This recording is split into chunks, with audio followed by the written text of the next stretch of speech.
Karibu mtazamaji, tusalie hapa kaunti namba 47 ambapo mbunge wa Naivasha Jane Kihara amefikishwa mahakamani hii leo baada ya kulala korokoroni hapo jana kufuatia kukamatwa kwake huko Naivasha.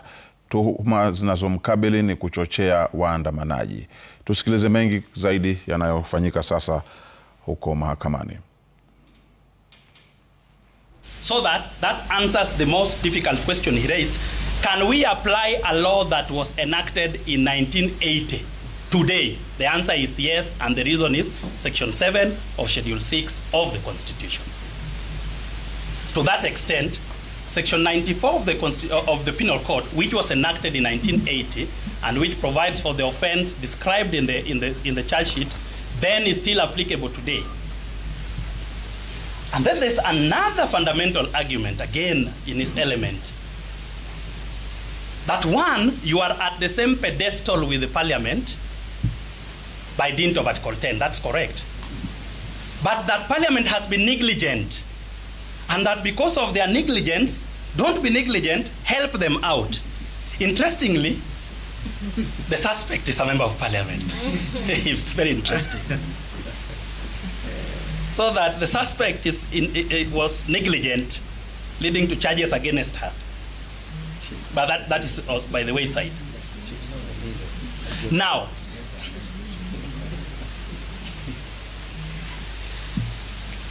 Article 2, which Senior Counsel refers to,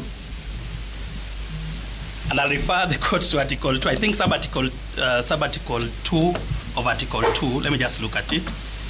And it says, no person may claim or exercise state authority except as authorized under this Constitution. You have no powers to make law.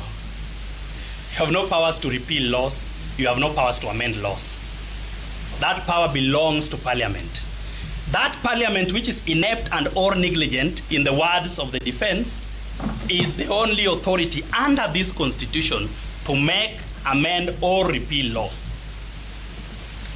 And related to that, therefore, is that as long as that law has not been repealed, it remains part of the law of Kenya. And if that argument is correct, and I believe it is correct, then the argument about Article 50, sub-Article 2N,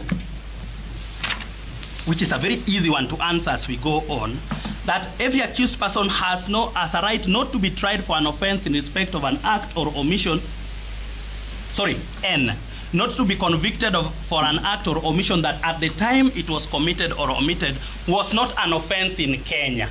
This offense is an offense in Kenya since 1980.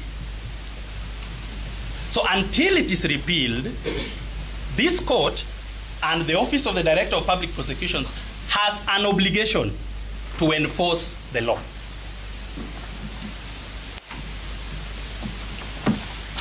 There were very many fundamental issues of the Constitution. That's why I've taken some time on it. Then there is the question about Article 52B, which I'll marry with what I've just said about 52N. I have tried to persuade other benches of the judiciary, and I will try to persuade you today, that there was a deliberate intention to separate Article 49 and Article 50 of the Constitution. This is what I teach my law students at the Kenya School of Law in my guest lectures. That it was deliberate to separate the rights of an arrested person vis-a-vis the rights of an accused person from a commonsensical look of the Constitution. So that when Senior Counsel started giving his opening speech, he says, no, I should not call her accused, let me call her suspect for now. And which I agree with, that we are dealing with a suspect, not an accused person. Then that, if I persuade you, takes you outside Article 50 of the Constitution. Hiyo ni kesi ambayo inamkabili mbunge wa Naivasha Jane Kihara katika mahakama ya Milimani hapa Nairobi. Kwingineko, serikali